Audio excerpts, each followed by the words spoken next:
buenos dias, good morning. Welcome back to John's Moto Garage. Thanks for tuning into the channel. I'm gonna keep this brief. I apologize. I just woke up. I'm wicked tired. We're a little bit behind the 8 ball today, but anyway, let's jump into it. Today we're gonna discuss the Harley Davidson Dyna. Why is it out of commission? What happened? And how are we gonna fix it? We're gonna go over just a brief garage update, some of the things, the changes that have gone down in the garage as of late, and some of the videos to come that you can expect. We hit 600, so big shout out. Thanks a bunch. I appreciate all the support. Everybody who's checked out the channel, thank you so much. All right, without further ado, let's go ahead and jump into it. And stay tuned to the very end. Exciting announcement, something I think you guys will be stoked on, that we're going to be doing new on the channel. So check it out. Stay tuned to the end. Gracias. All right, so I always like to do these periodic garage updates just to keep you guys posted on the status. So I got rid of 2 of the bikes, the Yamaha FC09 and the KTM Duke 390. Sold both of those. Videos to come regarding each. Also the GSX-S 750. I haven't even posted the video where I bought the bike. That was the grand reveal, but spoiler alert, I bought one of those. Video to come, and already ended up kind of selling it. What happened with that bike I've never encountered before, buying and selling. I'll have a video on that as well. So that's kind of an update on the garage. Big shout out to Moto, Theo freaking Door, both of you guys consistently putting out good Dyna content. For me, practicing and learning wheelies on this, those videos have helped out tremendously, so thanks a bunch. I appreciate it. Go check out both of their channels. I'll put the links below. Theo freaking Door, Moto, tearing it up on the Harley Davidson Dynas. All right, let's jump into my Dyna and why the heck I haven't been riding it and what the heck happened to this bike. It's been quite a drag, to say the least. I am already going through withdrawals, DTs. All right, so what's going on with the Dyna? So a couple things. First and foremost, I'm out doing wheelies. I hear some clunking and clanking. I'm thinking the quarter fairing's loose, and then all of a sudden I found this.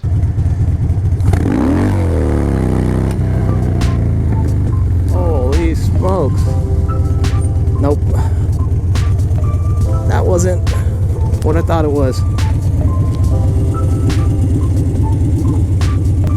Wow. I knew I was hearing something. It's the freaking fork brace. Whatever bolts I had underneath that were keeping this thing in place. What a bummer. I knew I kept hearing that rattling, but I didn't know what it was from.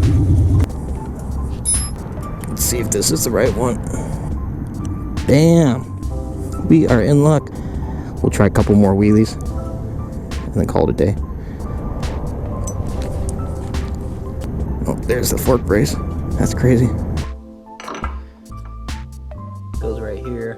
I'll tighten down these real good, because these are 3 out of the 4 of these came out and disappeared.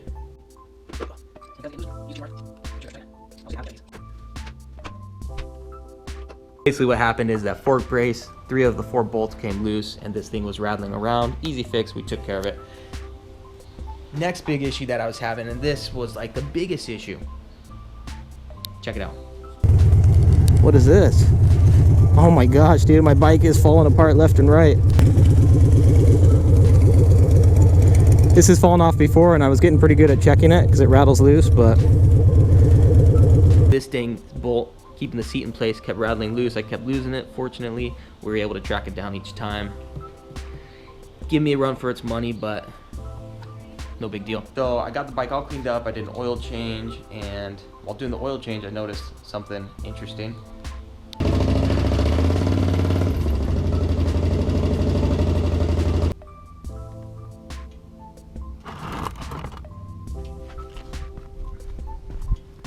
So one of the benefits of doing like a detailed deep clean on your bike, aside from obviously having a clean bike, is you run across stuff like this. So I just realized both of these bolts rattled off, and so I'm pretty sure that's why my check engine light came on. I did the diagnostic, I ran the diagnostic test, and it was the for the front O2 assembly, or oxygen sensor rather. So I believe it has to do with both this, and then also I noticed down here that this is super loose. So once I'm finished getting everything cleaned up, I'll get 2 nuts for this, and then see if we tighten this down, and hopefully that resolves the check engine light that was on. So basically everything, you'll notice the underlying thread here, everything on the bike is just rattling loose. These bikes aren't built for doing these crazy wheelies like this, so nothing against Harley, that's just the name of the game. you got to be checking all these parts and pieces consistently, constantly, making sure you're not losing stuff. I was hoping that would resolve the check engine light issue. It hasn't. I ran the diagnostic test. It is the front O2 sensor, so I'll have to do some more research into how to address that specifically. In addition to that, I was out doing my wheelies, and mid-wheelie, check this out. Oh my gosh, I'm not sure what happened to my rear brake, but it's just not working. Nothing. That is sketch. Well, let's pull off for a minute. See what the heck is going on. Oh, cool. What do you know? I guarantee this time, now that I'm going to be looking for it, it's going to be like a pain in the butt. But, alright you guys, we've run into technical difficulties on the wheelie game. For one, the rear brake decided to stop working. It basically lost all pressure. And perhaps the most problematic issue, we lost the bolt here for the seat. Looking for a rear bolt. Has anybody seen a bolt for a seat for my Harley? I'm looking for a bolt. Bolt, anybody? Has anybody seen a bolt? Has anybody seen it? But this time I know it fell off, so I guarantee, like, I will not find it. I guarantee it, you guys. Oh, speak of El Diablo. It's alright, you guys. We found it. This thing here probably costs about 200 bucks, so.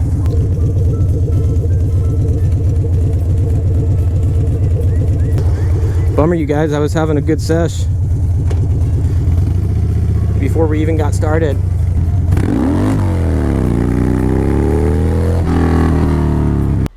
So mid-wheelie, I lose all pressure in my rear brake. Wicked scary, and it ended up happening a few times. I'd pump the brake, the pressure would come back, but it was sketch. I hit up Manny Moto, curious if he had encountered the same issue, and he recommended bleeding the brake, which is what I kind of thought to do as well. I did. I haven't had a chance to go out since, but I'm assuming there were air bubbles in the line. Hopefully those got bled out, and we can jump back on, get back into the wheelie game. So those were the issues thus far. And then worst but not least, or least but not worst, or last but definitely worst. I think that's what I'm going for. Last but worst, my clutch started slipping, which wasn't if, it was just a matter of when. So what I did is I went online, did some research. Again, shout out to Manny Moto for his recommendations. I got a new clutch ordered, along with some additional parts, stiffer spring, some other cool things as well. And so those ought to be in within 1 to 2 weeks. So there you have it, you guys. That's why the Dyna is somewhat out of commission. In the meantime, I've been taking the DRZ out, messing around on the Grom.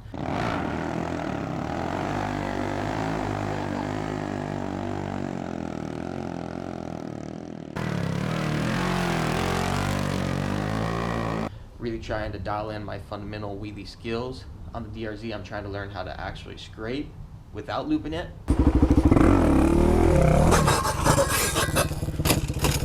Like legit scrape.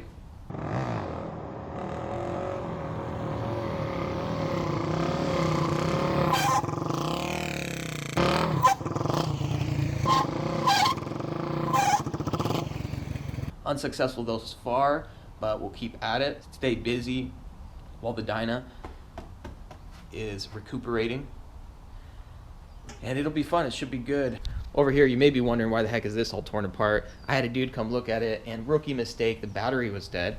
I think what happened is I left the ignition turned on for an extended period of time, and it drained the battery. I hooked it up to the charger, charged it up, had no problem. It's been off the charger for a while, and so I wanted to make sure that it's still holding a charge, and that the battery's not bad. Been off the charger all night, fires right up. We'll make sure the battery's good. Worst case, I'll put a new one in, but I think this one's fine. I think I just drained it with my stupidity. Stupidity can do that sometimes, unfortunately, and it can cost you a pretty penny. So there you have it. We still got a couple bikes. We got rid of a couple bikes. So now, if you stayed tuned till the end, the special announcement, I think you guys will like this. Leave a comment below. If you do, let me know your thoughts on it. An idea I've had is basically doing a YouTube moto flip project.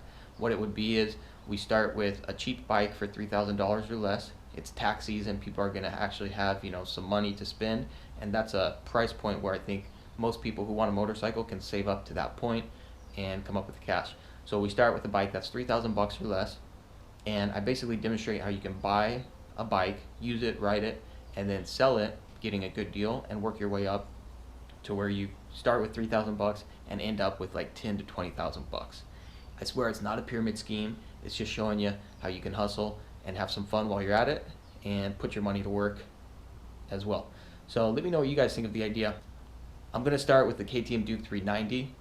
So I'll have a video coming soon. I'll show you how much I paid for that bike, what I do with buying used bikes, and then I'll also discuss how much I sold it for. And we're going to use that as our pot of money to then move into the next motorcycle. So we'll basically track the progress, taking 3,000 bucks or less and turning it into our $10,000 dream motorcycle. Thanks a bunch. Shout out to all the people who've been supporting the channel. Alright you guys, hope you enjoyed the video. Sorry I'm all over the place. Here's just a quick update, kind of give you an idea of what's to come. We'll keep doing the wheelies on the Harley. Also, I'm looking at a Moto today, so we may or may not pick that up. And also we'll do the KTM, start the new YouTube flip project, get that underway, see how we can take $3,000 and turn it into $20,000. Alright you guys, John's Moto Garage. If you dig the content, smash the like button, subscribe. We'll hit you guys up on the next one. As always, ride safe. Hasta luego. Nos vemos. Adios. Ciao. Hasta la vista. Nos vemos.